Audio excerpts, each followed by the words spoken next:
Hi, my name is Dai Matsuzaka, and today we're going to be working with Chapter 3.3 units.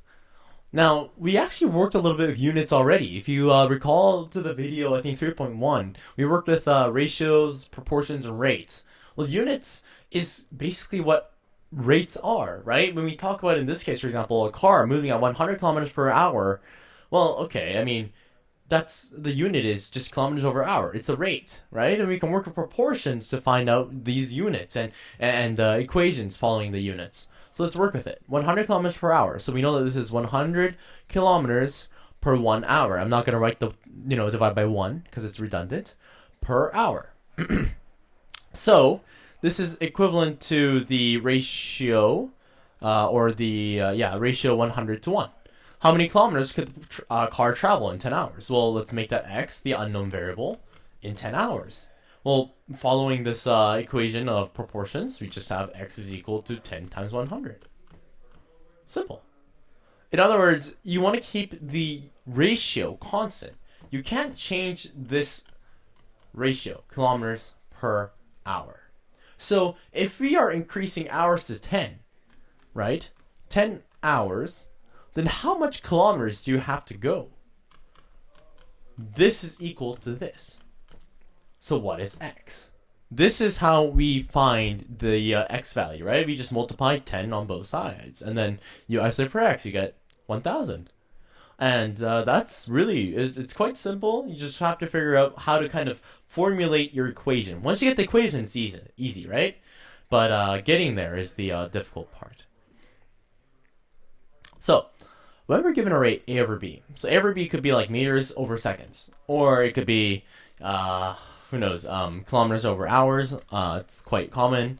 It could be like liters per minute. The m is kind of ambiguous sometimes, but yeah.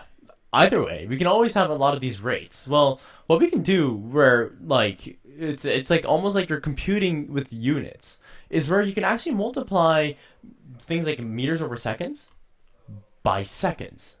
Then you're actually kind of canceling out this unit to just arrive at meters. And that's kind of exactly what we did in the previous example here, right? So if we're given 100 kilometers per hour, we want to get rid of the hour to find how many kilometers could the car travel, right? If kilometers is our answer, the hour is just, we don't want that there. So we can multiply by hours to get rid of it. But we want to know how much we travel in 10 hours. So if you multiply by 10 hours, well, what happens? Well, hours cancel out, and then you multiply 100 times 10, you get 1,000 kilometers. Right. And that's exactly what we're saying here. We're saying if you can multiply with unit b, which is multiplying that with a over b, then you cancel out the b units, just get the a in that unit only. So over here we have a multiplication of hours to something over hours, right? So the hours cancel out, and you're left with just the kilometer. So you want to look at what the question's asking, and if it's asking for kilometers, this is how you can do it.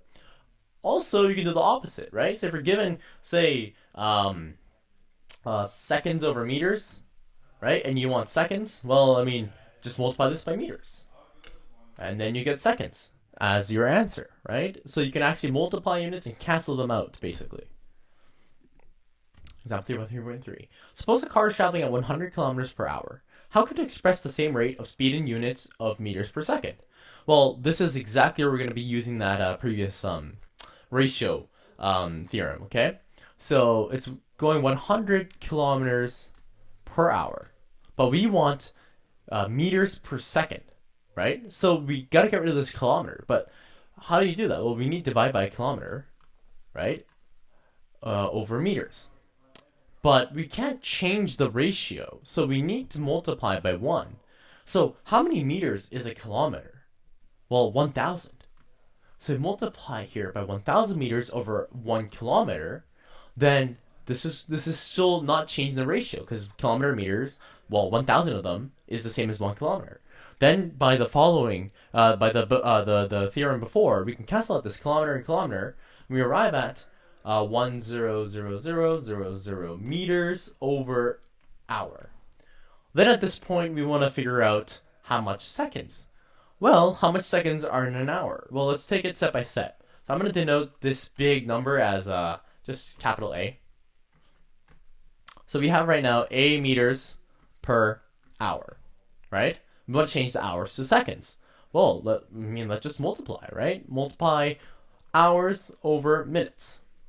But if you multiply 1 hour to 1 minute, let's make it 1 minute, then we're changing the value of this ratio, right? Because this is not equal to 1. 1 hour is not equal to 1 minute. 1 hour is equal to 60 minutes, right? So if you take 60 minutes, then now we're actually multiplying by 1, and this cancels out, right? Hours and hours cancel out. So we have A over 60, meters over minutes. But that's not enough. We want to get seconds. So what do? Well, we can just keep going with this. So A over 60, and we have meters per minute. Well, let's get rid of the minutes, right? Because we don't want the minutes anymore. And then we need seconds. Well, what are the values? How many seconds do you need for 1 minute? Well, it's 60. 60 seconds makes 1 minute. Then the minutes cancel out, and what you end up with is A over 60 squared meters per seconds. And that's your answer for this question. You can actually compute A and 60 over 2 and then find the decimal value and check that it's actually correct. And that's it for today. I'll see you guys next time.